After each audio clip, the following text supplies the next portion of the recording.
Welcome to Turmeric and Tequila with your host, Kristen Olson. Questioning a better way, one gracefully disruptive conversation at a time.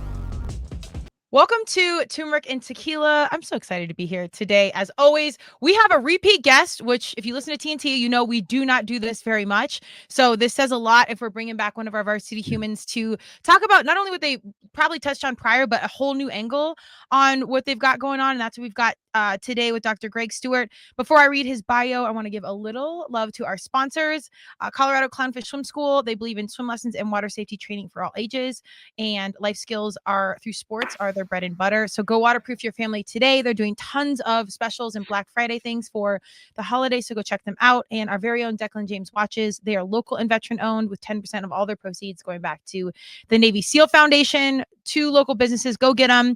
Without further ado, the Dr. Greg Stewart. Welcome to Turmeric and Tequila. Great, of course, to be back. And obviously it is an honor because it's a rare experience. So I take it as a huge honor. Love it. Good. Please do.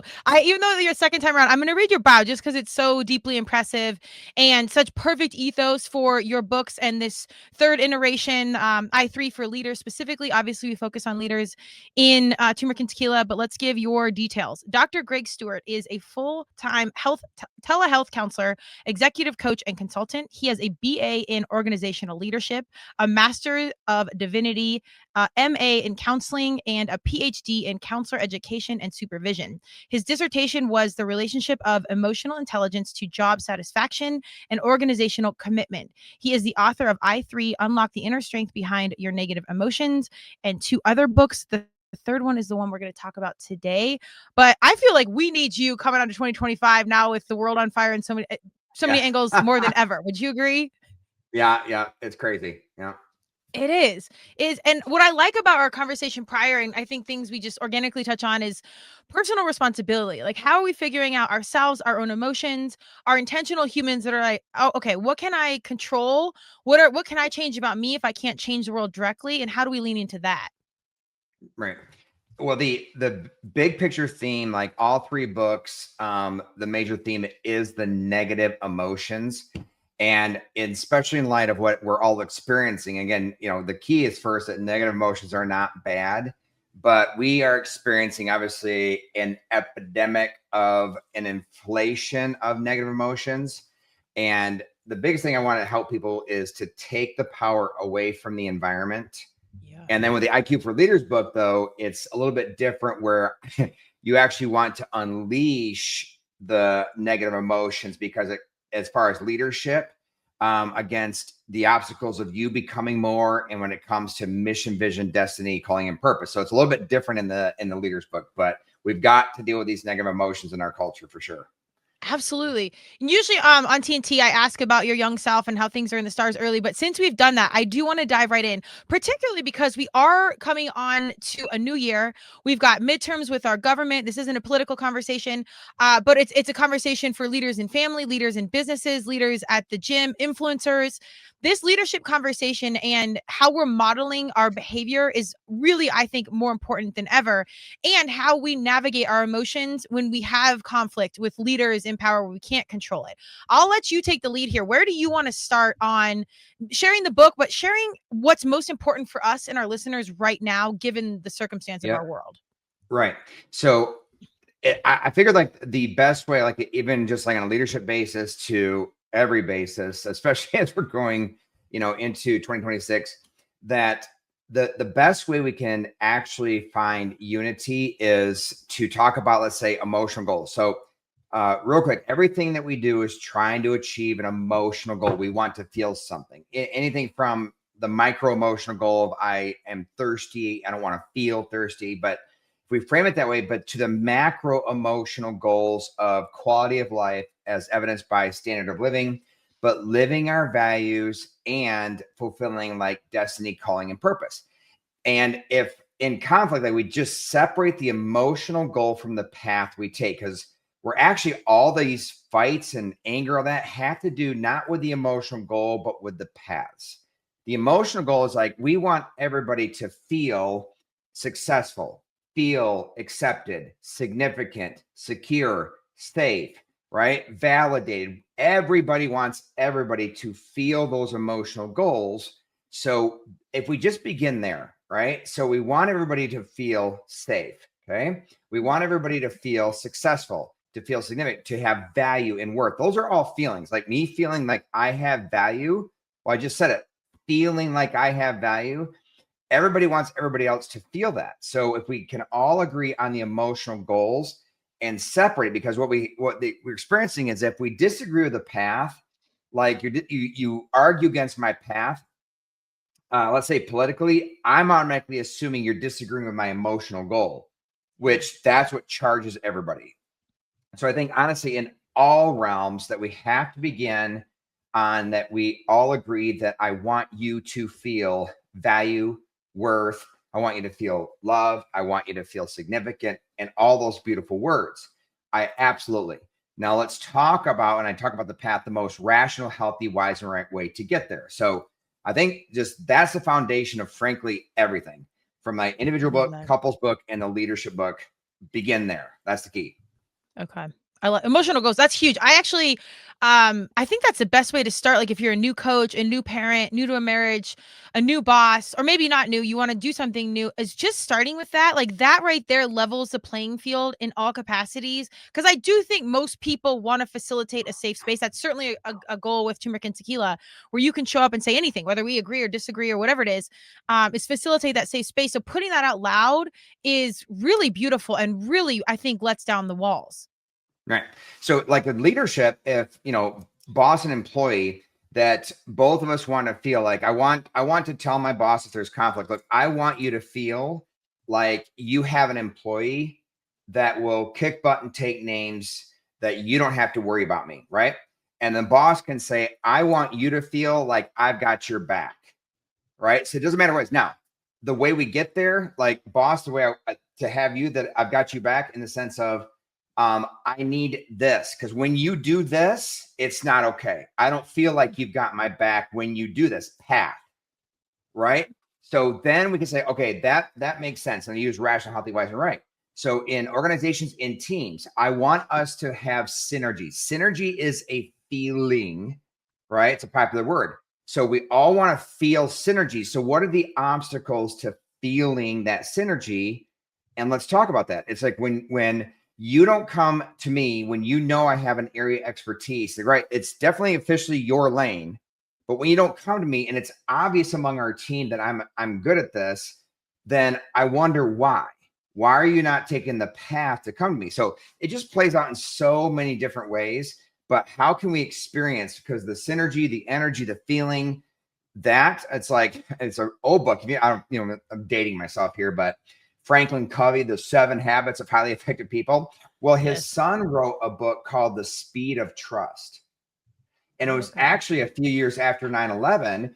And he highlighted the fact of when trust decreases, the speed of advancement decreases. And he just obviously used, let's say, the TSA and the airlines, which we had to do. But when trust decreases, but when trust is high, oh my gosh, the all the synapses are firing among the team members, right? When there's trust. So, but trust, again, is a feeling, right? So just that is truly the foundation. Like in marriages, in my middle book, marriages, obviously trust is somewhat crucial within marriages, right? So it doesn't matter. That is the human experience, are these emotional goals. Do you have good pro tips on how you facilitate a trust and speed of trust? I feel I'm not one that's easy to trust. It takes me time. What is a trust pro tip to facilitate that, I guess, in speedy time? So trust, the first thing is like, so in every relationship is about safety and pursuit. Okay. So safety would be part of trust, but in order to facilitate, how about we begin with pursuit, right? Meaning I'm not going to avoid, I'm going to engage individually, as couples, as leaders, like that's one. Now, so then that's number two is, I'm going to get right to the leadership thing. So when I would work with senior leadership teams, in order to get to the point of trust is I would ask senior leadership teams, okay, who are the worst leaders you've ever been under, and who are the best leaders you've ever been under? And invariably, would say a bunch of different things like, well, the worst leader, he embezzled a bunch of money. Well, okay, outside of the moral, right? As far as leadership, invariably, Kristen, that the two answers that would always rise to the surface were, one is the worst leader that they just would not listen. They just were terrible at understanding where I was coming from. And secondly, they were not teachable. Okay. Now, the best leaders invariably, like the best leaders, like they would listen, like they would always be interested in what I have to share. And again, everybody is okay with their boss saying, hey, we're not going to go with that idea, or I disagree with you. Cool. But can you at least listen? Which is, again, value and worth. But being teachable means what? It means that it's the opposite of pride. Now, tons of leadership books, really quick, talk about humility and being vulnerable as leaders. I struggle with those two words because there's so much baggage around it. You've got to like spend 2 or 3 chapters doing the disclaimers. Well, humility, thinking of yourself less, but you have to have confidence too. And then vulnerability, good night. Lots of baggage there. Teachability is the key, which means I'm going to go to you that I'm teachable. What does that mean? Because a long time ago, I've often joked and I say, look, I don't care how many degrees I have. A long time ago, I know that my mental model back here is cuckoo for Cocoa Puffs, right? I don't trust my mental model because how many times has my mental model said, hey, Greg, do this, or hey, Greg, say this, and does not work, right? So in this process of trust, it's that I'm going to go to you, and then I want you to tell me, because Kristen has information and she has ways of thinking that I desperately need. There's humility, there's vulnerability, and there's teachability. Secondly, if you ever heard of the Johari window model, that, there's the open area, you and I both know it about each other, or the closed area. But I learned about this, when I was a kid, man, it's the blind area. The blind area is Kristen knows it about me, but I don't know it about girl. That has freaked me out my entire life. Right. Okay. Right. So what is teachability? It's not only just teachability, it's proactive. So trust is built. If I go to you and I give this exercise to every single leader I coach and do an individual development plan, that you must, like, once a week or every 2 weeks, go to somebody on your team, sit down with them saying, where am I blind? How can I be a better boss, employee, coach, whatever? And then Kristen's going to be nice. Well, Greg, I think you're great. No, Kristen, I want the 10% in the back of your brain that you would never, ever share with me. I want that. Right. Okay. For 2 reasons. One is you might believe something about me that is honestly not true. And I would love a chance to correct it. But secondly, you could see things about me. Right. Now, just imagine, like, whatever the information is shared, imagine that you and I walk away from that meeting. Kristen's like, oh my gosh. He meant it too. He threw himself on this sacrificial altar and he was genuine. That's trust. That is trust, right? So honestly, it's the listening, which is just the skill of, frankly, just paraphrasing what we say back to each other. But it's an atmosphere. And then teachability, I think, is the major path in every relationship, right? That's pursuit, right? I want to show you that I'm going to pursue you and want to be with you because you're important. You have worth and value to me. But also in teachability, I'm going to pursue you because I want to be a better leader. And then what is leadership? I'm going to use the old John Maxwell definition. I love it. I've read countless textbooks about leadership and the definitions are 4 miles long. Leadership is influence. Yeah. How do I gain influence with another person? Teachability and listening goes super far, right? That's how we build trust. Amen. There's so many things that are popping out to me, particularly around influence, because I know, I do all things influencer marketing, and how cost and time effective it is, and how powerful it is. And I think people misinterpret what an influencer is. But what I really want to talk about here on the angle, because you have such a wealth of intel and experience, I do think our leadership starts at home with our kids and our parents. And if our young humans are learning this from our parents and they're exhibiting that behavior, saying, mom and dad going to kids, where am I blind? I think that's extraordinary. I want to disrupt, the corporate culture and government and everything. But like, if our young people can be learning this now, the parents are the kids' first influencer, which is also a whole other podcast, but they're seeing it immediately. So it becomes just something that they do organically. How much do you focus on this conversation with parents and just being leaders in families? Well, I came out with my couples book, actually February of this year. And I just did a revision and I added a chapter, and it's called The Experience Between Husband and Wife with the Family. But it's this. So every child, right? Because in my first book, I talk about identity, value, and worth, right? But every child comes to their parents, right? And they say this: tell me who I am. Ooh. Tell me what I'll become, and tell me how I'm doing.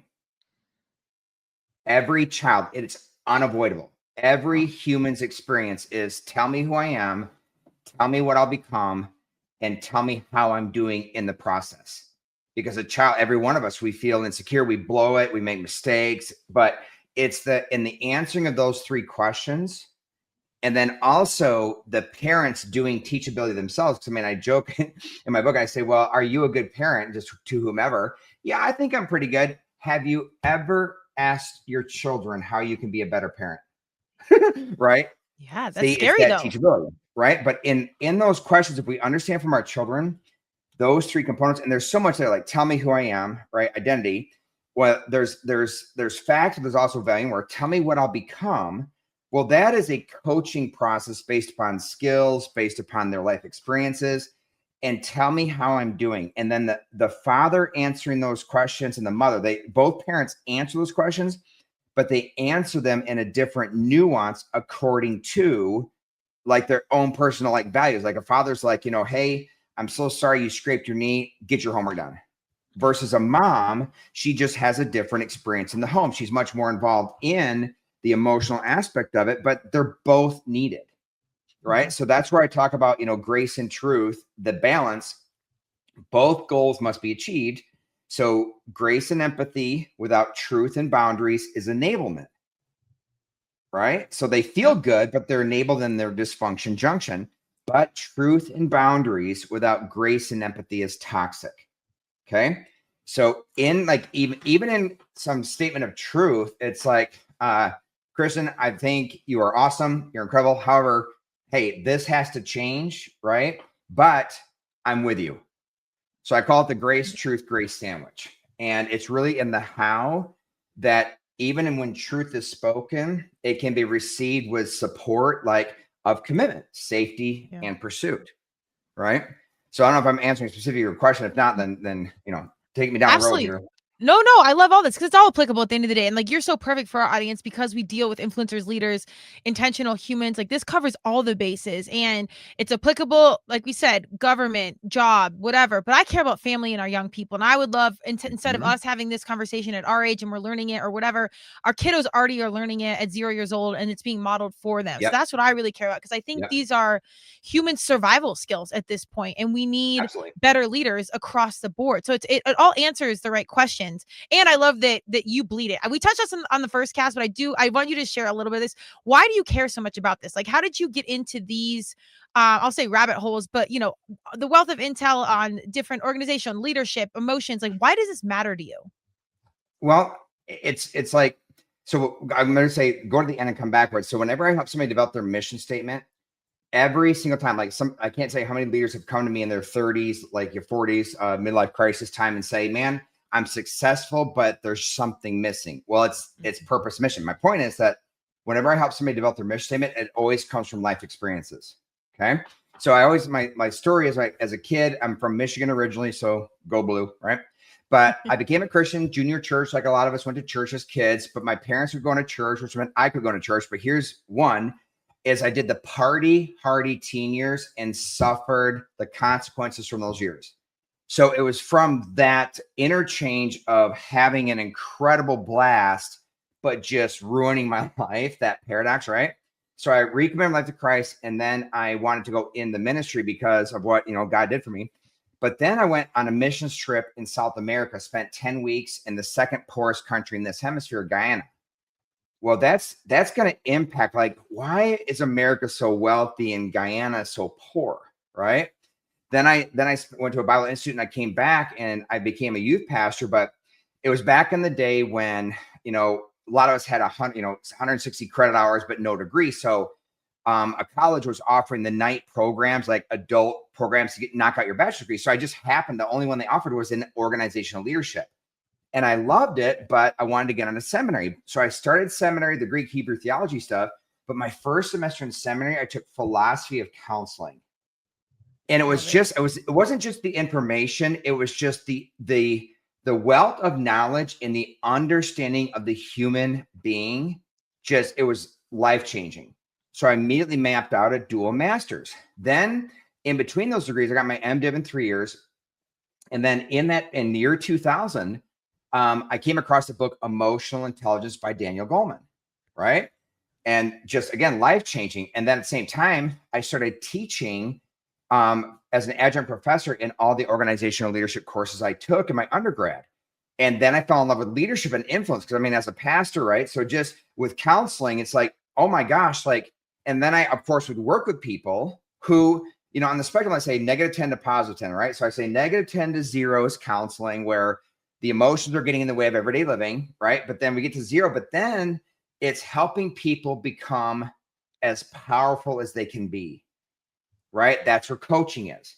And my mission statement for my life experiences was, because it always begins with, what is it about the human experience you can't stand, right? That just creates and for me, it was mediocrity.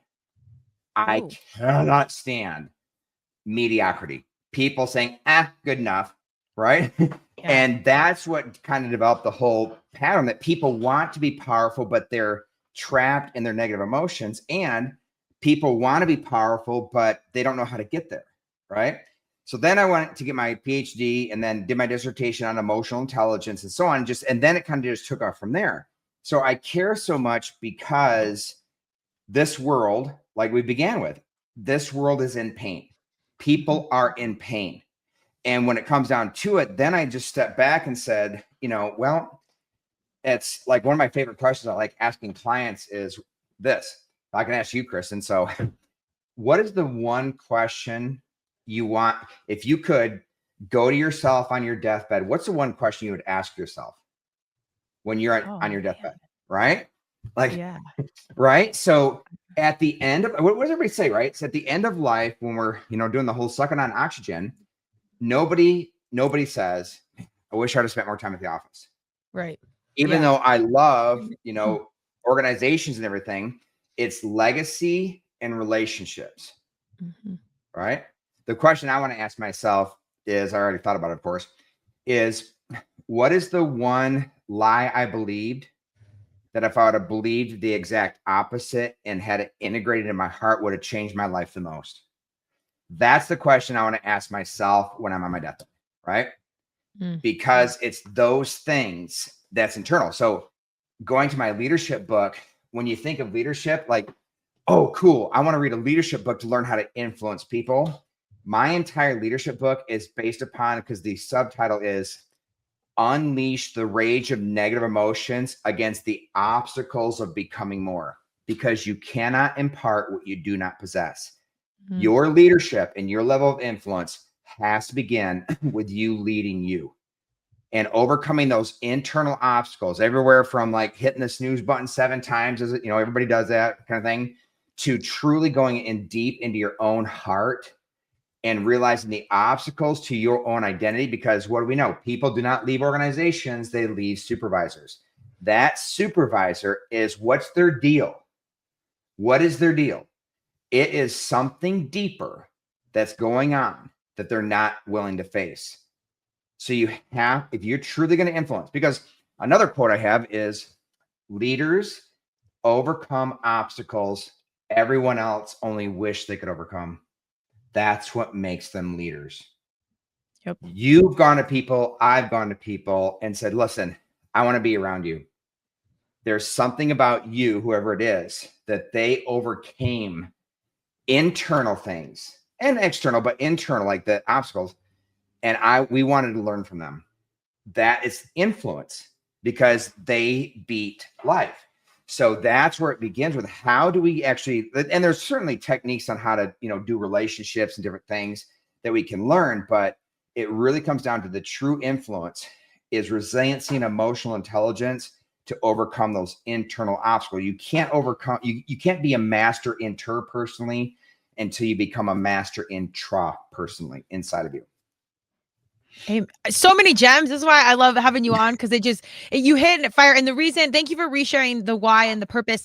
And I asked you again, even though I said we weren't going to do your you as a kiddo, because as we talk about purpose, and I just gave a speech on this and finding your purpose, sometimes it's happening without you declaring it. And you just have to look back and see how God, universe, Madonna was weaving you through. And you were just aware enough to keep showing up, and divine, whatever you want to say, was winding you on that path to what you're ultimately meant to do. I think too many people like us are type A's that are going to control and figure it out and do more. Sometimes you just have to go through it with intentionality, but also let go just enough for things to happen, because you couldn't have designed what you were going to do. And then like those light bulbs went off and the passion hit, and you were aware enough to where now you can align purpose and passion and bleed and show up with the enthusiasm that you do, because it's so organic and authentic. And those are the influencers, leaders that I think all people, but particularly young people, buy into, because you've got the legit ethos and the energy, enthusiasm all combined into one situation.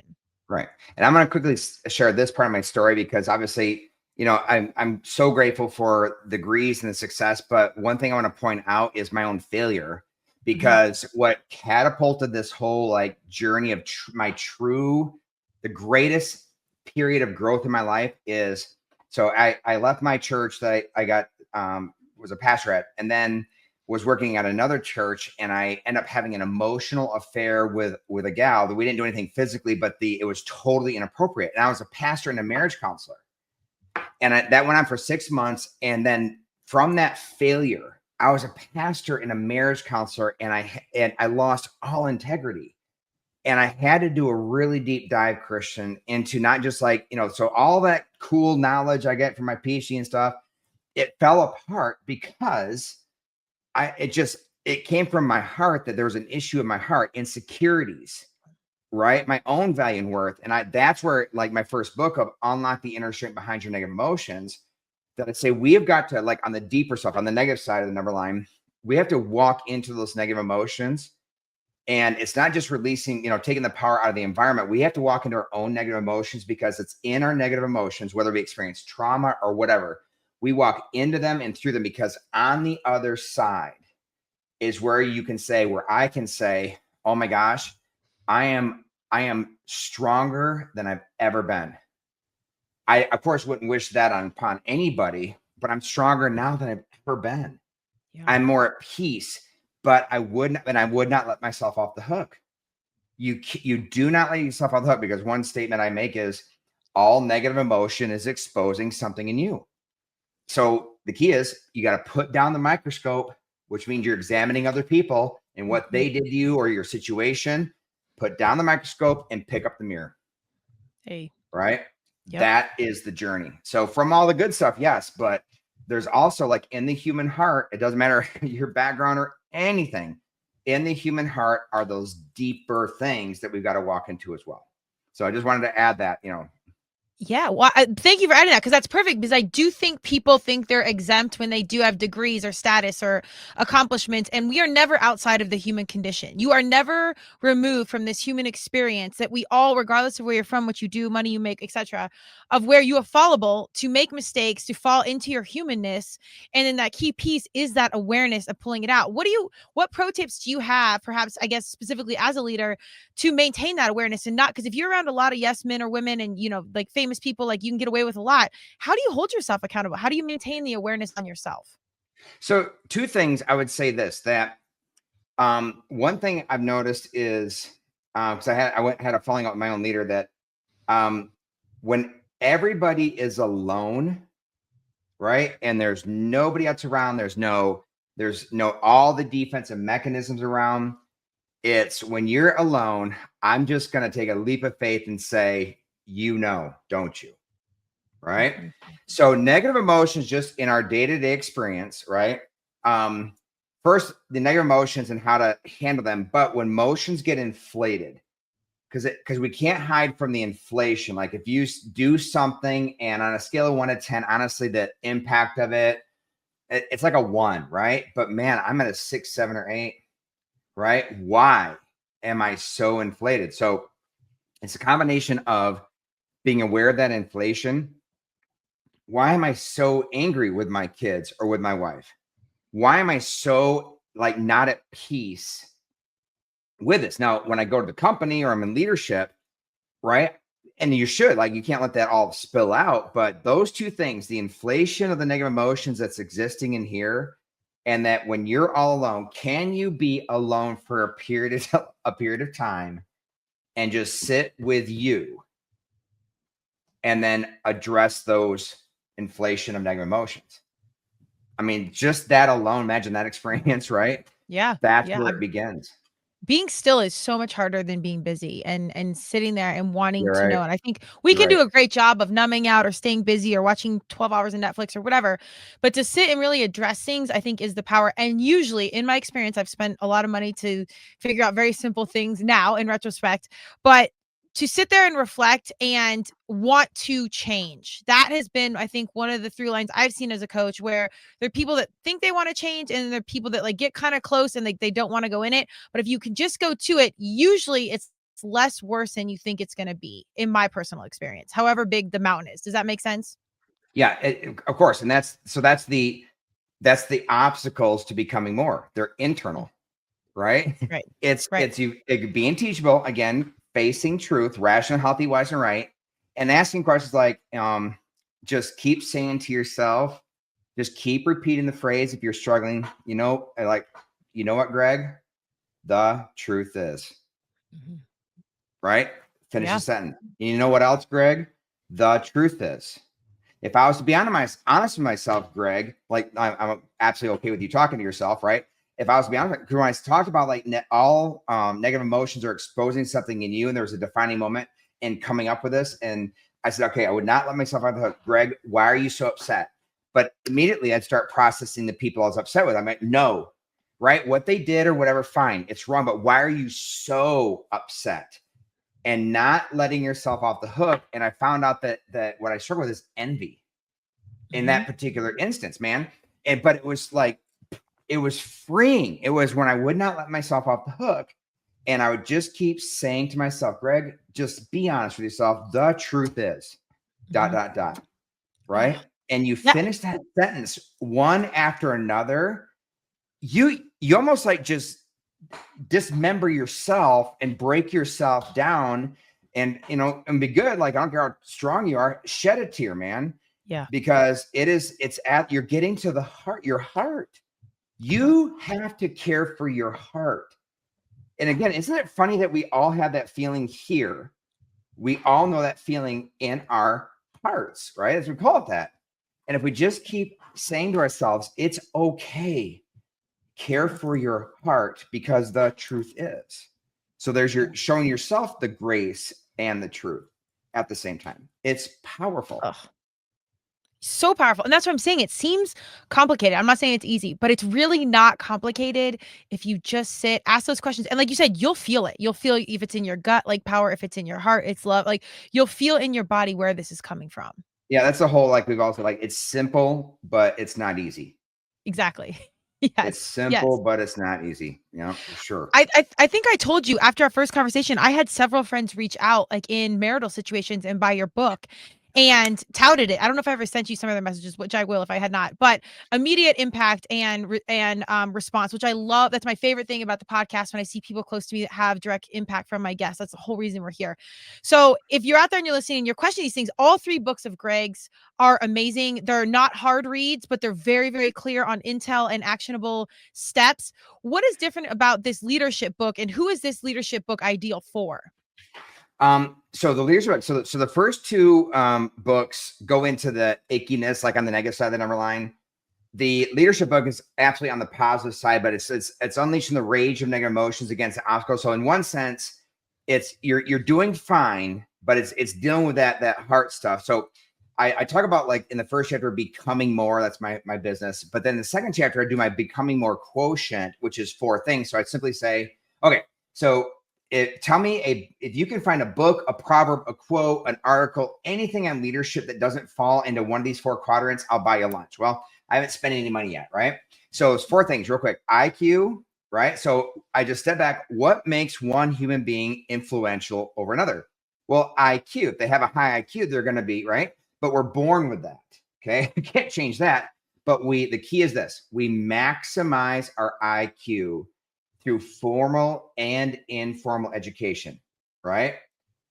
Be a learner. But secondly is critical thinking skills. Critical thinking is a skill set. So in the book, I talk about a number of different skill sets you can learn in critical thinking. But then there is the interplay between personality and emotional intelligence. I do not believe you can have a true conversation about leadership and influence without discussing a personality, because it's in the personality. A strength taken too far becomes a weakness. That's where we all blow it as leaders, and where we've all been hurt by other leaders is they take their strengths too far. So it's personality ran through the machine of emotional intelligence equals your interpersonal and leadership effectiveness. Lots of insight and learning in that. But number 4 is spiritual development and destiny. So living your values, having integrity, of course, but spiritual destiny is that mission, vision, calling, and purpose. I call it the Iron Man core, right? We all, the movie where once that was placed in, so he had all that shrapnel that was burning its way, so that it's a movie, right? So he put that energy source in his chest to repel that high-tech shrapnel. Without that energy source, that high-tech shrapnel is the annoyances of life. It will kill your heart. Traffic, finances, the government, politics, without that. But once you find that mission statement, that Iron Man core, it repels all those annoyances of life that frankly kill us, and gives us this inexhaustible energy source. So helping people develop their purpose, calling, and saying, this is what I was born for, and how to find that. So that's the 4 as far as leadership. So it's different, meaning like you have permission now to unleash the rage against the obstacles of becoming more, first with inside of yourself. But when you look at the world, it's like there's a lot of problems. That one I'm going to destroy. Poverty. Like I can't solve the whole thing, but it creates this rage inside of me. Personal experiences, right? Something happened to me, or I observed it, and I can't stand it. A million problems, or sex trafficking, or anything, or honestly, or mediocrity. When people can't become all that they were meant to be, it creates a rage. And that is a holy rage. It's a beautiful thing. So there's the flip, right? The flip from, walking into your negative emotions out of insecurity and identifying worth, to just now giving permission to your rage to change yourself and become as powerful as you can be, but change the world, right? That's the difference. Let's go. Next time we got to do a conversation in person, get fired up, do a podcast, and then we're going to do a workout like right away. Cause like your heart rate's going, I'm fired up. Like I love this stuff so much. And I hope you get in locker rooms of athletes, because this is like what it is. You take the authentic energy and passion, whatnot, fire it up a little bit, and then channel that into whatever the next piece of the mission is: winning the football game, doing the best show, like whatever. So that transition of energy and perspective shifting is so powerful. And that's what I love, particularly right now where we are in this world of how much power you do have when you have the right tools to coach yourself and get the right people in your world and shape that energy into moving forward towards accomplishing your purpose, your goals, what have you. It's so, so powerful. I have so many more questions, but I really want people to listen. Watch Dr. Greg Stewart. He's so awesome. We'll have him back on TNT. We're just talking about forgiveness because we're focusing on all things healing next year for 2026. But you really need to read all 3 books. They're all excellent reads, and not like an over massive like commitment. But these are really tools. And I would say for all ages. Do you recommend your books for kids or young people or anything like that? Teenagers for sure, on up. And what I try to do is I don't like the fluffiness of just all these. I want to get to the meat. Let's just put the meat in. Here it is, right? So it goes to people. But I would say teenagers on up for sure. Okay. Like I said, clear, concise reads and really, really powerful information. Even just saying the truth is like really actionable tools to have in your back pocket for all ages. Tell us, where can we find you? Where can we get the books? Anything big Right. coming up? Give us all the details. So they can see my name, Dr. Greg Stewart. So just take out the period and then smashittogether.com. Right. So DRGREGSTEWART.com. Let's go. And what do we do? We have big things coming up that we want to announce or share. Just like I want to start a Lord willing a podcast next year, and then hopefully going to speak at a TEDx conference. So I'll be advertising that. So obviously want to go viral and get 450 million views. And there's 8 billion people, right? So yeah, what's 450 million, dude, right? I'm in the same boat with you. Yeah, absolutely. If there's a billion podcaster, there's still 11 billion humans to go out there and help us figure this out. But go check out what he has going on. Like I said, in all leadership roles, this is incredible human intel that you can use in any sort of leadership role. I argue that every human out here is an influencer, whether you know it or not. So go see what he has going on. This is good stuff for everybody, but mostly for ourselves to maintain our own humanness and continue to level up as we go on. So I usually ask, what is success to you at this point, but I'll leave it up to you. Do you want to say what is success at this point, since it's been a minute since we've chatted, or maybe any good advice you want to leave the crew with? So I want to say 2 things of success. One is that success is taking all power from the environment away and putting it within yourself, right? So the issue isn't what they think of you. The issue is what you think of you. Secondly, is success is the achievement of your personal and professional goals. It is not money, right? It is your own personal professional goals. And at the end, I'm going to just end with, what question would you ask yourself if you could talk to yourself when you're on your deathbed? That will honestly open the door for everything, right? It's so, I had to think about that, and I was like, did you have any fun? That's what came to mind for me. Like, I don't know if that's good or bad, but like, that's kind of what just like popped out. So I'll have to let that. Well, that seems to match, Kristen, that what you bring, because it's not like when I ask the question of what's the one thing, because every job, every technological advancement is trying to solve a human problem or enhance the human experience. Like Starbucks is enhancing the human experience. I joke in the book, I wrote the book on a cruise, right? And I would say, did you have fun? You enhance the human experience. That is part of your mission, girl. And you're doing it. You're achieving it. Amen. Honestly, that is probably the best compliment you can tell to me. So I'm not kidding. That does open actually, because I'm so about work and fitness and constantly in my life, it's like, nope, you're the fun piece. You're the this. So so that provides clarity actually even in this moment. So I appreciate you.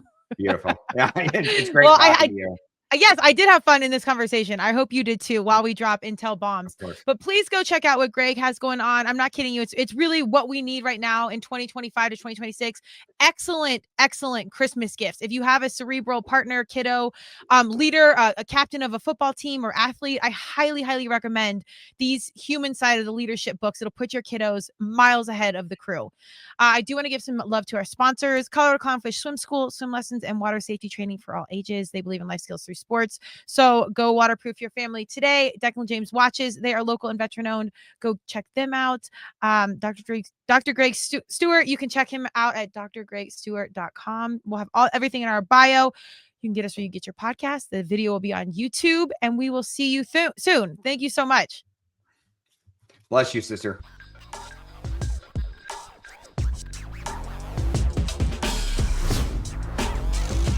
Thank you for joining Turmeric and Tequila with your host, Kristen Olson. Tune in next time, and don't forget to subscribe on Apple, Google Podcasts, Spotify, or wherever you listen.